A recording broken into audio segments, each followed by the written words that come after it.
మీరు మిథున రాశిలో జన్మించారా? అయితే మీరు చిన్నప్పటి నుండి ఖచ్చితంగా మధ్యస్థ రకంగానే ఉంటారు. అటు డబ్బులు ఎక్కువగా ఉండవు, ఇటు డబ్బులు తక్కువగా ఉండవు. చాలా సాదాసీదామైనటువంటి జీవితాన్ని గడపడానికి మీరు ఆలోచిస్తుంటారు. మీరు ఏదైనా వ్యాపారం ప్రారంభిస్తే ఆ వ్యాపారంలో ఎప్పుడూ హెచ్చుతగ్గులు ఉంటూనే ఉంటాయి. వ్యాపారం ఎలా ఉంటుందనంటే మీరు సంపాదించాలనుకున్నంత అమౌంట్ సంపాదించలేకపోతారు. మీ జీవితంలో మీ చేతి గుండా ఎవరికైతే డబ్బులు ఇస్తారో అవి తిరిగి రావడానికి వాళ్ళు మిమ్మల్ని ముప్పు తిప్పలు పెట్టి 3 చెర్లు నీళ్లు తాగిస్తూ ఉంటారు.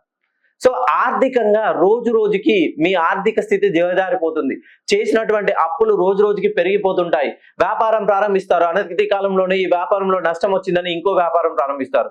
ఈ వ్యాపారం బాలేదని ఇంకో వ్యాపారం చేస్తారు. ఆ వ్యాపారం బాలేదని ఒక్క దగ్గర స్థిరత్వం లేకుండా ఉంటారు. నిశ్చలంగా ఒక్క వ్యాపారాన్ని మీరు ఏది చేయరు. ఎవరైతే మిథున రాశిలో జన్మించి ఉంటారో రియల్ ఎస్టేట్ గానీ, పెట్టుబడులు గానీ, ఫుడ్ కు సంబంధించిన గానీ, హోటల్ సంబంధించిన బిజినెస్లు చేస్తున్న వాళ్ళు ఒక్కసారి నన్ను కలవండి. ఫోన్ లైన్ లో కానీ డైరెక్ట్ గా కానీ కలవండి. ఖచ్చితంగా ఈ 2026లో మీ దశ తిరగబోతుంది. మీరు వ్యాపారంలో ఇప్పటి వరకు ఉన్నటువంటి నష్టాలన్నీ పోయి మీరు ఆర్థికంగా నిలదొక్కునేలా మీ పేరును నేను కరెక్షన్ చేసి పంపిస్తాను.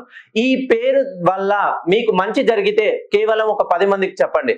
అదే చెడు జరిగితే 100 మందికి మీరే చెప్పండి ఈయన వల్ల చెడు జరిగిందని.